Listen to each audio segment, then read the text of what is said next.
Estamos con Xosé Manuel Berelles no Son do Camiño 2025, responsable de turismo de Galicia. Vaya ambiente, vaya festa, o Son do Camiño. A verdade é que sí, cada ano isto vai a máis.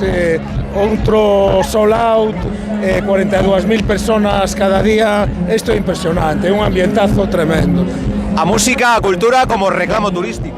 Desde logo que sí, este ano van a ser máis de 100 acontecementos musicais entre festivais e concertos. Vamos a estar en 50 localizacións de Galicia e vanse mover máis de 700 artistas. Dos deste ano, que grupo ou artista lle gustou máis do Son do Camiño? Pois a mí gustoume moito, bueno, teño que decir que todo me está... Brian Adams me gustou moito, sí. Bóteme unha man. Ano 2026, o Son do Camiño. Un artista ou grupo galego, outro nacional e outro internacional.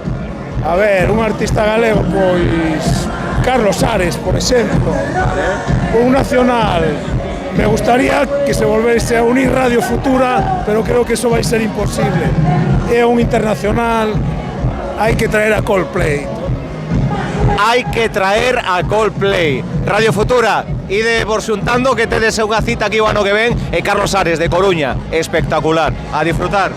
Gracias.